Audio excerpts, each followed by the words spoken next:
Әңгімені бастамай тұрып арнаға тіркелулеріңізді сұраймын. Және де қай қаладан көріп отырғандарыңызды комментарияға жаза кетіңіздер, кімнің көп екенін көрейік. Қала күндегідей қарбаласқа толы. Жұрт бір-біріне назар салмастан өз тірліктерімен жүр. Бірақ осы үлкен қалада ешкімге көрінбей, ешкімге қажет болмай жүрген бір бала бар еді. Оның аты Қайрат. Қайрат шамамен 12 жаста.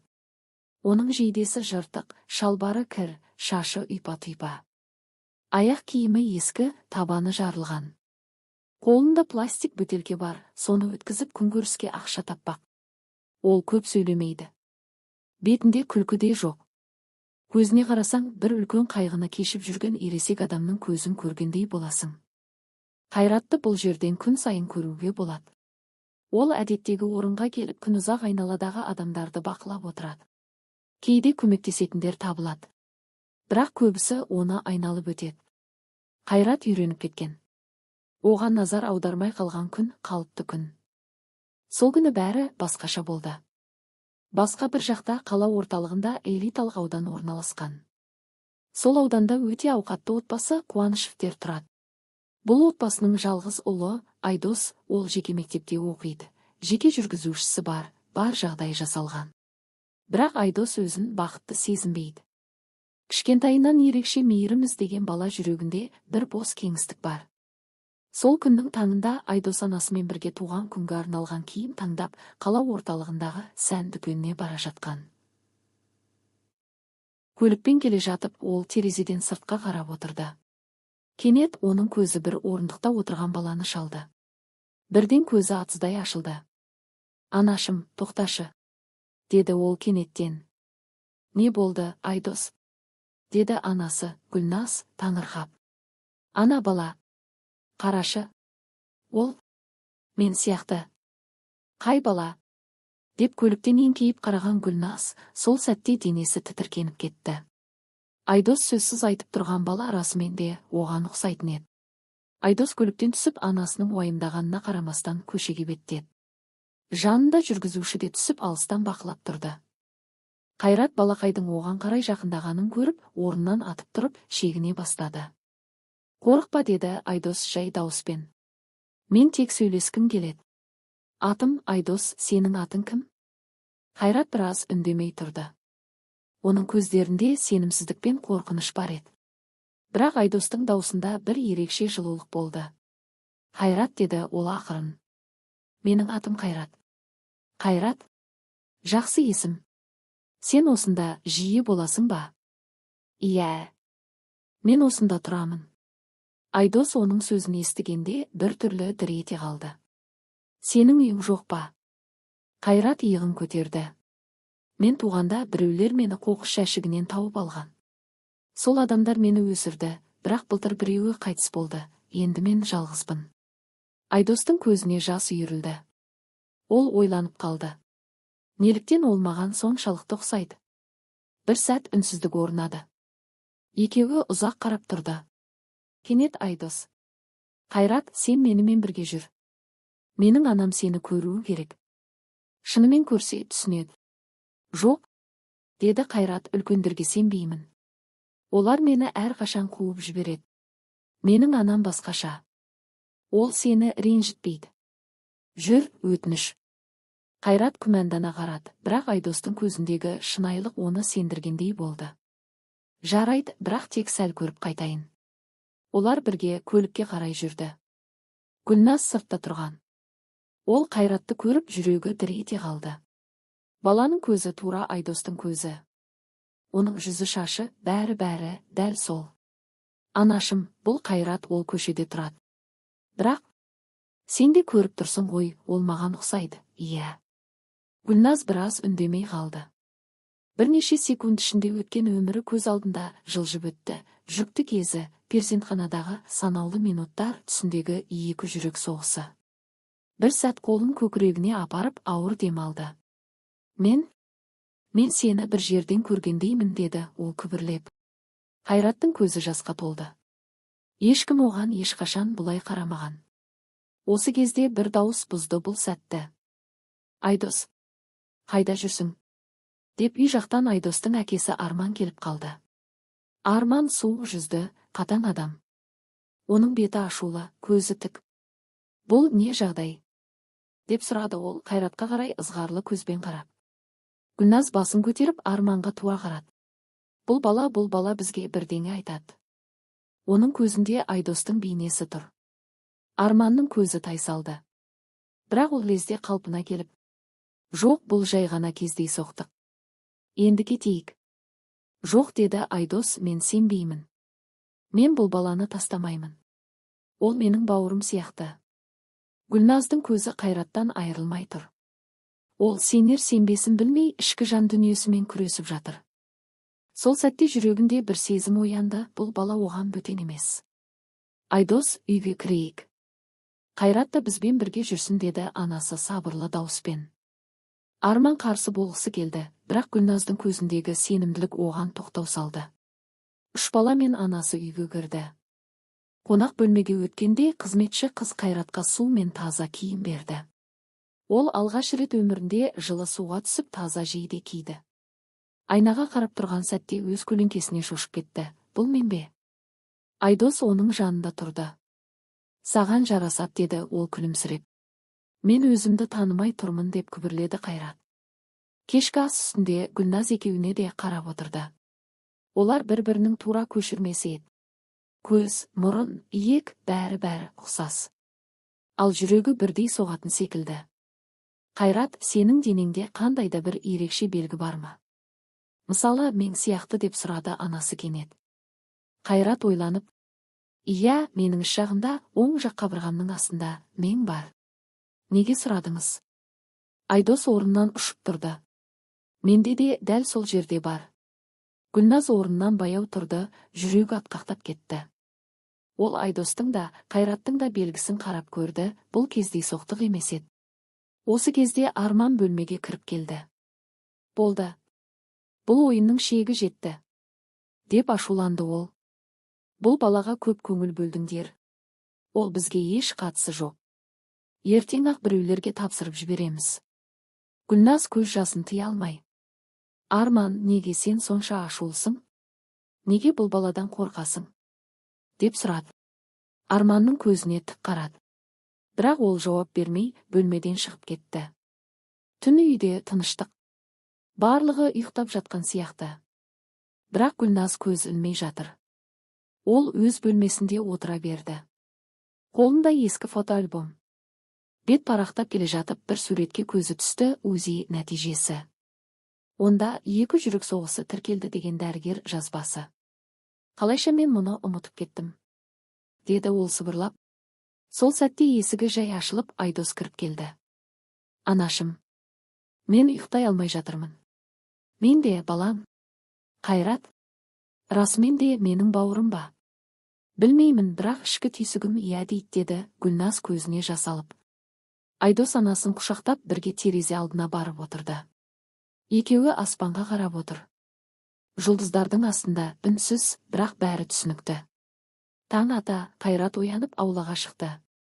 Жаңа орта оған әлі жат. Сол сәтте арт жағынан бір дауысы естілді. Қайда барасың? Бұл Арман еді. Суық жүз, қатал дауыс. Қайрат үндемей қалды. Сен бұл жерге жатсың. Ештеңені білдірме. Бұл үй менің балама ғана тиесілі, түсіндің бе? Қайрат бас изеді. Бірақ жүрегінде үрей емес, ашу пайда болды. Неге бұл адам мені жек көреді? Мен не істедім? Сол сәтте Мақпал, үй қызметшісі, арттарынан байқамай шығып қалды. Ол бәрін естіп қойған еді. Және ол тек бұл емес, бұрыннан күмәнданған еді. Бірнеше жыл бұрын Арманның бір жерде күдікті адаммен сөйлесіп жүргенін көрген. Бірақ үндемей келген. Енді олай болмауы керек. Кешке таман Гүлназ ауруханаға барды. Өзінің бұрынғы дәрігерімен кездесіп, сол кездегі құжаттарды сұрады. Бірақ тіркеу журналында бір бет жыртылған. Ол кезде жауапты дәрігер жұмыстан кеткен болып шықты. Күдік күшейе түсті. Гүлназ үйге келіп Айдос пен Қайратқа қарап, ертең тест тапсырамыз. Бұл шындықты анықтау керек. Айдос қуанып кетті. Қайрат үндемеді. Бірақ іштей ол да соны қалайтын. Сол түні Арман біреуге қоңырау шалды. Олар бәрін біліп қояды. Егер тест жасалса, барлығы ашылады. Бізге бір амал керек. Сабыр, деді тұтқаның ар жағындағы дауыс. Бәрін мен реттеймін. Қайрат бұл үйде жүргеніне 3-ші күн. Бәрі таза, жылы, тамақ дайын, киім тап-таза. Бірақ соның бәріне қарамастан жүрегі ауыр. Бойын жайлаған сезім, жалғыздықпен жаттық. Ол кешке аулада жалғыз отыр. Күн батып барады. Аспан қызғылт. Құстар ұшып барады. Бәрі өз өмірімен. Мен кіммін? Деді ол өз-өзіне. Неге мен осындай болдым? Неге мені тастап кетті? Ол білмейді, бұл өмірде өз орнын тапқандай ма, әлде уақытша мейірімге алданып жүрген бе? Осы сәтте Айдос келді. Қасында тәтті әкеп жанына отырды. Қайрат, мен саған бауырым деп қараймын. Біз расымен де туыспыз ба, білмеймін. Бірақ мен сені тастамаймын. Қайрат көзін төмен салып, сен бәрібір мендей бола алмайсың. Сенің анаң бар, үйің бар, ешқашан аш жатпадың. Мен болсам күнде қоқыстан тамақ іздедім. Сүп өлмес үшін картонмен жабындым. Қорқынышпен ұйықтадым. Айдос үнсіз тыңдап отыр. Одан бір жас тамып қолына түсті. Мен өзімді бір қуыста жүргендей сезінем. Айдос, ішімде бос орын бар. Білесің бе? Тек ана даусы ғана толтыра алатын бос орын. Сол түні бәрі ұйқыға кеткен соң Қайрат бөлмесінен шықты. Үлкен үйдің іші тым-тыныш еді. Ол аяғын ақырын басып қонақ бөлмеге келді. Терезе алдында Гүлназ отырған. Ұйықтамадың ба? Деді әйел. Жоқ, ұйықтай алмадым. Ол бір сәт үнсіз тұрды. Сосын батылданып, егер мен сіздің ұлыңыз болмасам ше? Егер мен жай ғана бір ұқсас бала болсам ше? Гүлназ орнынан тұрып, оған жақындады. Тізерлеп отырып Қайраттың жүзіне қарады. Тіпті егер дыңқ бізді теріске шығарса да, сен мен үшін ешқашан бөтен болмайсың. Сенің көзіне қарасам, жүрегім ауырады. Ана жүрегі ешқашан қателеспейді, балам. Қайраттың ерні дірілдеп көзіне жас келді. Ол алғашқы рет бір әйелдің алдында жылап жіберді. Жылап тұрып, мойнына асыла кетті. Мені тастамаңызшы, өтінем. Гүлназ оны құшағына басты. Қатты жүрегімен балаға алғаш рет ананың шынайы мейірімі тиді. Ертеңіне бәрі ауруханаға барды. Дыңқ тест тапсырылды. Нәтиже кешке дайын болады, деді. Қайратты күту уайымға салды. Уақыт өте алмайды. Ол өзі үшін ең маңызды, шынымен де отбасысы бар ма, әлде бұл тек арман ба? Соны білгісі келеді. Түстен кейін үй қызметшісі Мақпал Гүлназды оңаша шақырды. Ханым, мен сізге бір нәрсе айтуым керек, деді ол қобалжып. Бұл оңай емес. Айта қойыңыз, Мақпал, не болды? Бірнеше жыл бұрын Арман мырзаны бір белгісіз әйелмен көріп едім. Олар перзентхана құжаттарын талқылап жатқанда еді. Ол кезде мен үндемедім. Бірақ енді менің ішім тыныш емес. Бұл бала бекер келмеді. Гүлназ үнсіз тұрып қалды. Көңілі мұздап сала берді. Енді бәрі айқындала бастағандай. Сол күні кешке Қайрат аулада жалғыз жүрді. Аспан бұлтты. Жел күшейген. Бір бұрышқа барып жерге отырды. Қолын тізесіне қойып көкке қарады. Егер мен шын ұлы емес болсам, мен қайда барамын? Қайда ораламын? Кім мені күтеді? Кім мені жақсы көреді? Сол сәтте аспаннан бір тамшы жауын тамып бетін жуды. Жаңбыр емес еді, тағдырдың көз жасы сияқты еді бұл түн. Үй қараңғы, тек қонақ бөлмесінде ғана жарық жанып тұр. Сол жерде Гүлназ отыр. Қолында балаларының дыңқ нәтижесі. Жүрегі дүрсілдеп, қолы дірілдеп тұр. Бұл құжат бәрін өзгертті. Бұл тағдырды қайта жазатын бір жапырақ қағаз. Осы сәтте есіктен Мақпал кіріп келді. Үндеместен отырып Гүлназдың жанына жайғасты. Ұзақ үнсіздіктен соң, мен сізге бір нәрсе айтуым керек, деді ол төмен қарап. Бұны бұрын айтуым қажет еді, бірақ қорықтым. Гүлназ бұрылып қарады. Бұл Қайрат, ол шынымен сенің балаң. Гүлназ демін ішіне тартты. Сен не айтып тұрсың?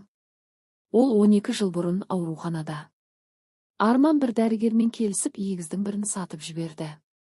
Гүлназ орнынан атып тұрды. Беті бозарып кетті. Не? Мен бәрін сол кезден бері білдім, бірақ үндей алмадым. Қазір үндемесем, бәрі кеш болады. Гүлназ көзі шарасынан шығып кеткен күйде терезеге қарап тұрды. Сол сәтте есіктен Арман кірді. Оның жүзі қатулы, бірақ Гүлназ оған бірінші рет шын мәнінде жек көріп қарап тұрды. Айт, Арман, қазір барлығын. Арман біраз үнсіз қалды. Сосын қолын артына қойып бөлмені аралап жүрді. Иә, бұл рас. Мен сол кезде бизнесім құлдырап қарызға батқан едім. Бір ғана мүмкіндік болды, ақша табу. Егіздің бірін сатып жібердім. Сенің босану кезіңде наркоз астында болғаныңды пайдаландым. Саған бәрі жақсы дедім. Ал шын мәнінде жетет, деп Гүлназ айғай салып жіберді. Сен баламды сатқансың. Қанша ақша үшін? Қанша? $100,000 деді Арман салқын үнмен. Сол ақшаға біз осы үйді алдық. Осы өмірді. Гүлназ еңіреп жылады. Ол құлап бара жатып Мақпал құшағына алды. Мен өз баламды істемей өмір сүріппін бе? Ол көшеде өмір сүріп жүргенде мен мейрамханаларда туған күн тойлаппын ба? Таң бозара бастаған сәт. Айдос пен Қайрат террасада отыр. Екеуі де үнсіз. Ұзақ уақыттан кейін Айдос: сен менің бауырым екенсің. Бірақ ішкі түйсігім сені әлдеқашан бауыр деп қабылдап қойыпты, деді жай ғана. Қайрат басын изеді. Көзінде жас жоқ, бірақ көзқарасы қатты өзгерген. Мені керек етпесе де, сен барсың. Мен үшін сол жетеді. Гүлназ келіп екі баласын құшақтап: бұдан былай сендер ешқашан бөлінбейсіздер. Не болса да бірге боласыңдар. Қайрат: үй енді сенің де үйің, балам. Ол тұңғыш рет балам деп ашық айтты. Сол күні Арман үйден көшіп кетті.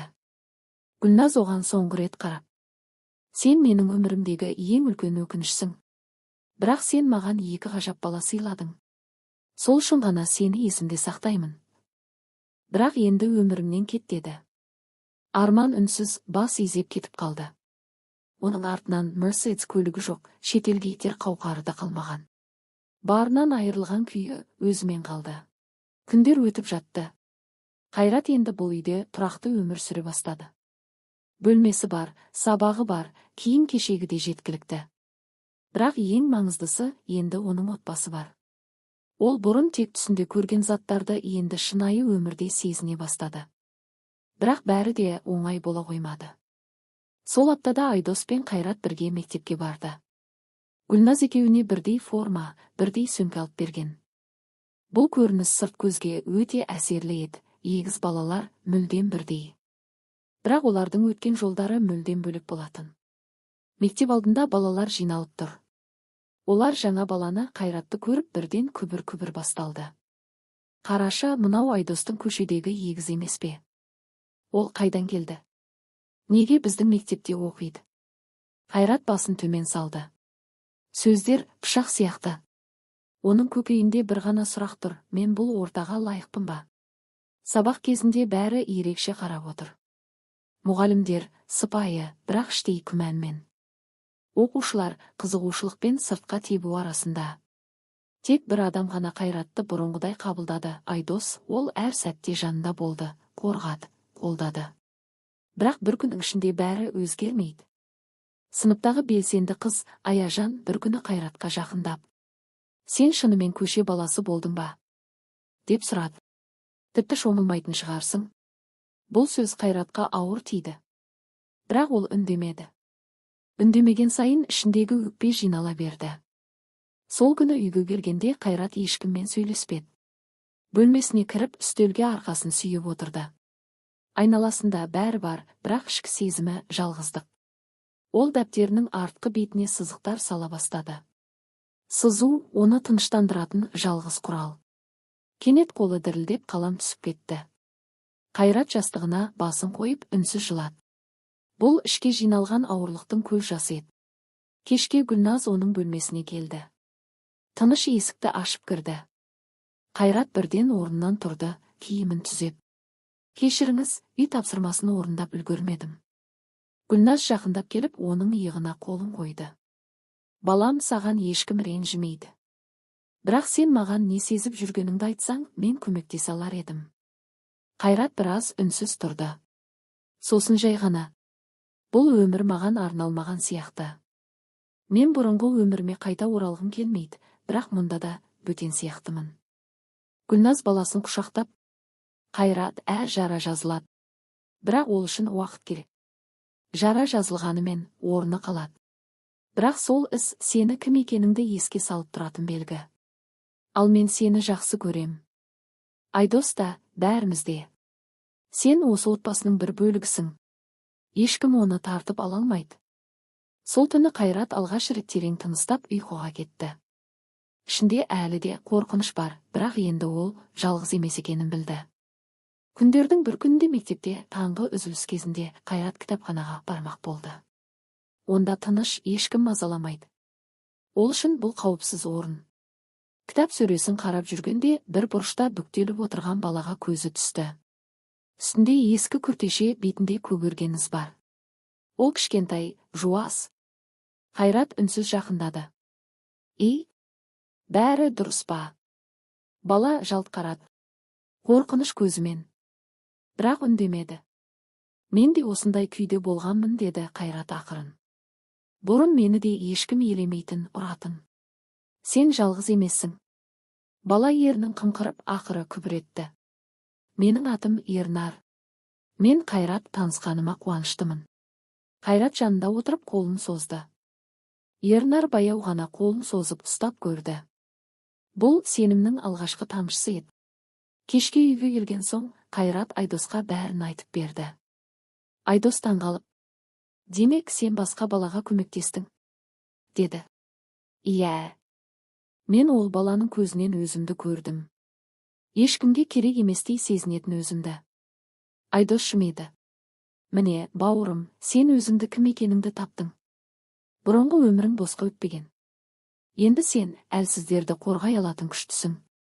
Қайрат алғаш рет жүрегінде мақтаныш сезінді. Бұл өз орнын тапқан адамның тыныштығы еді. Келесі күні Қайрат Ернарға бірге отыруды ұсынды. Сыныптастар таңғалды. Бұрын өзі елеусіз болған Қайрат енді басқа елеусіз баланы көтеріп жүр. Бұл нағыз ерлік еді. Кейбір балалар мазақтағысы келді, бірақ Айдос оларды орнына қойды. Енді егіз бауырлар тек бір-біріне тірек емес, өзгелерге де жақсылық таратушы болды. Осы жағдайды Гүлназ мұғалімдерден естігенде көзіне жас келді. Баласының жүрегінің осыншалықты үлкен болғанын көріп, жүрегі жылыды. Сол түні Қайратқа түнде Гүлназ келіп: сен бүгін маған үлкен сабақ бердің, балам. Көп адам өз жарасын басқадан жасырады. Бірақ сен сол жарамен өзгеге жол көрсеттің. Мен сені мақтан етем. Қайрат жай ғана бас изеді. Ішінде ауырсыну әлі бар, бірақ енді ол ауыр емес. Себебі сол қайғы басқа біреудің үмітіне айналды. Бір күні түстен кейін мектептен үйге келе жатқанда Қайрат қақпа алдында бір таныс емес ер адамның тұрғанын көрді. Ол адам киім киісімен ақ сырт көзге мейрамхана иесі ме, әлде бір бай бизнесмен сияқты көрінетін. Бірақ оның көзі әлдеқандай ауыр шындықты жасырып тұрғандай тұнжыр. Гүлназ үйден жүгіріп шығып: Қайрат, үйге кір, деді, дауысы дірілдеп. Бұл кім? Әйел біраз үнсіз тұрды. Жүрегі сынып кетердей болды, бірақ енді жасырынатын уақыт емес еді. Бұл сенің туған әкең. Жер айналып кеткендей болды. Қайраттың басы айналды. Құлағы шуылдап, жүрегі қысылып кетті. Жанына жаңа орныққан тыныштық қайтадан бұзылғандай. Жоқ, мүмкін емес. Менің әкем мені қоқысқа тастаған адам ба? Арман бір қадам алға шығып: Қайрат, балам. Жоқ, деп айғайлап жіберді ол. Маған олай деме. Сен менің әкем емессің. Әке ешқашан баласын сатпайды. Арман біраз тұрып: Иә, мен қателестім, өмірімдегі ең ауыр шешімді сол кезде қабылдадым. Бірақ сенің анаң, Гүлназ, мені кешірмейді. Ал сен? Мен тек кешірім сұрағым келеді. Кешірім. Қайрат күлді, бірақ ол күлкі емес, жаралы жанның аш үні еді. Мен 10 жыл өмірімді қоқыс арасында өткіздім. Жаңбыр астында ұйықтадым. Тоңып аш жүрдім. Әрбір күнім тірі қалу үшін күрес болды. Ал сен, болтық қарап, сен менің өмірімнен 10 жыл ұрладың. Сенің кешірімің менің балалығымды қайтарып бере ала ма? Арман үндемеді. Жауап жоқ. Ол төмен қарап ауыр тыныстады. Қайрат жыламады. Бұрынғы Қайрат жылар еді. Бүгінгі Қайрат әлдеқашан күйіп кеткен жүрекпен сөйледі. Мен саған жек көрінішпен қарамаймын. Бірақ менің өмірімде саған орын жоқ. Гүлназ жанына келіп иығына қолын қойды. Балам, сен не шешсең де мен сені қолдаймын. Бірақ жүрегіңде ашу емес, тыныштық қалсын. Кешірім, ол әлсіздік емес. Ол ерлік. Қайрат көзін жұмып, терең тыныс алды. Бір сәт үнсіз тұрып Арманға қарады. Мен саған рұқсат берем. Өміріңді жалғастыр. Бірақ мен сенің ұлың емеспін. Мен Гүлназдың баласымын. Мен Айдостың бауырымын. Мен өз тағдырымның иесімін. Арман басын изеп, баяу бұрылып кетті. Көзіндегі өкініш артынан қуып жетіп тұрғандай. Бірақ ол енді ештеңе өзгерте алмайды. Кешке Қайрат жазу үстеліне отырды. Ақ парақ алды. Жазды. Қымбатты өзіме. Сен әлсіз емессің. Сен жаралсың, бірақ соған қарамастан алға жүріп келесің. Сен ашуландың, жыладың, бірақ соған боласынды емессің. Сен кешірдің. Ең бастысы, өзіңді кешірдің. Енді сенің міндетің жарық болу. Басқа Қайраттарға бағыт көрсету. Ол қаламын қойып терезеге қарады. Аспанда жұлдыз жарқырап тұр. Ол жұлдыз өзіне арналғандай. Ертесіне мектепте Ернар жанына келіп, мен сендей болғым келеді деді. Қайрат жымиып, жоқ, сен өзіңдей бол. Тек ешқашан ішіңдегі жарықты сөндірме. Уақыт өте берді. Мектептегі жылда соңына жақындады. Емтихандар, соңғы қоңырау, қоштасу сөздері. Бірақ Қайрат үшін бұл жай бір оқу жылы емес. Бұл жаңа өмірдің бастауы еді. Ол енді бұрынғы көшедегі бала емес. Оның аты жөні бар. Жеке куәлігі бар. Жанында анасындай ана, бауырындай бауыр, досындай достар бар. Бірақ ең бастысы мақсаты бар. Сынып жетекшісі бір күні. Балалар, әр қайсың болашақта кім болғысы келетінін жазып беріңдер деді. Кешке Қайрат дәптеріне былай деп жазды. Менің арманым қиын жағдайдағы балаларға көмектесу. Себебі мен солардың бірі болдым. Мен бір кездері тоңған баланың қандай сезімде болатынын білемін. Мен бір тілім нанға қарап отырған баланың көзіндегі үміт пен қорқынысты да көрдім. Енді мен сондай балаларға үміт сыйлағым келеді. Мүмкін мен біреудің өміріндегі Гүлназ болармын. Немесе Айдос. Немесе жай ғана бір жақсы адам. Сол жазда Гүлназ қайырымдылық қорын ашты. Аты қайта туғандар. Бұл қор Қайраттың құрметіне арналып, көмекке мұқтаж балаларға арналған. Қайрат сол қорда волонтер болды. Киім, тамақ таратты. Балалармен әңгімелесті. Жүздеген Қайратқа үміт берді. Оның жаны бұрынғыдай жаралы емес. Ол жара енді күшке айналған. Айдос екеуі бөлінбес бауырға айналды. Бірге оқуға түсті. Бірге армандады. Бір-бірін ешқашан ұмытпады. Ернар енді мектеп белсендісі. Өзін тапты, өйткені бір күні бір бала оған жай ғана. Сен жалғыз емессің деген еді. Бір күні Қайрат балалық шағы өткен аялдамаға келіп отырды. Сол баяғы ескі орындық. Сол тас көшелер. Бірақ бұл жол үстінде қымбат күртеш емес, еріктілер киген қарапайым киім. Қасында ыстық шай, нан, көрпеше. Өтіп бара жатқан бір баланы тоқтатты. Атың кім? Аслан, деді ол мұңайып. Ашсың ба? Бала басын изеді. Жүр, бірге тамақ ішеміз. Сосын сөйлесеміз. Білесің бе? Мен де осында отырып едім. Бірақ біреу келіп мені тыңдады. Енді мен сол біреумін.